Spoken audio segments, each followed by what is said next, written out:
So just to speak a little bit more about the way you get SharePoint and Exchange to talk to each other, the real interesting aspect here is that it really depends upon your configuration. So if you're working with a small business server where you have both on the same box, you do things differently than if you're working with these on separate servers.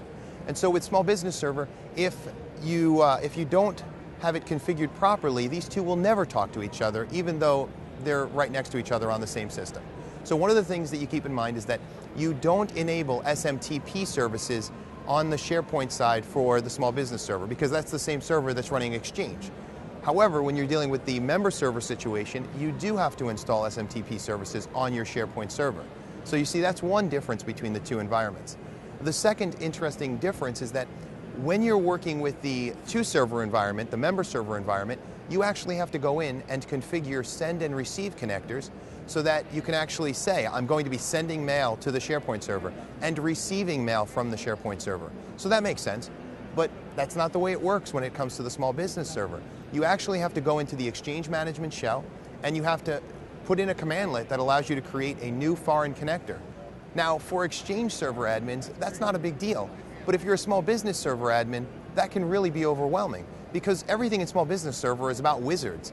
And so you set up this whole server off of wizards, and now all of a sudden, not only are you working with Exchange, but you're opening up the Exchange management shell and typing in commandlets. That's huge. So that's something that we're going to address in my session, as far as what kind of commandlet do you type in, how do you get it to work, how do you create a drop folder, which is a folder that SharePoint's going to use for being able to pick up mail.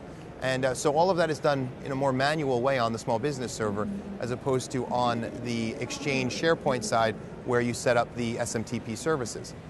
Now, it's a lot of information really when you think about how you have all of these different steps that you have to take in order to get these things to work on both small business server and Exchange 2010 and SharePoint 2010.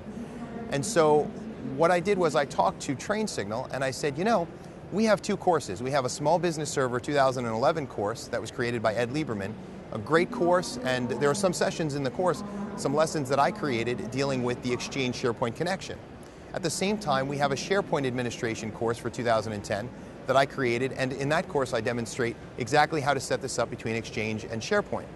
So I said, wouldn't it be great if we were able to take the content from these courses and put it online?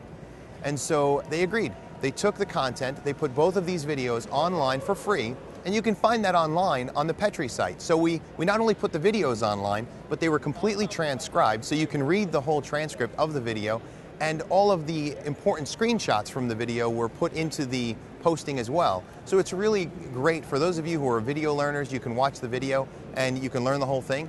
Or if you're just looking for specific pieces, you can scroll through the posts on Petri and you can find exactly what you're looking for. But this was really generous of TrainSignal to just throw it out there for free. And it's really going to be great for my session because obviously I want them focused as opposed to taking notes. And so they'll be able to just, skip the note taking and just take a look at Petri and see all of that information.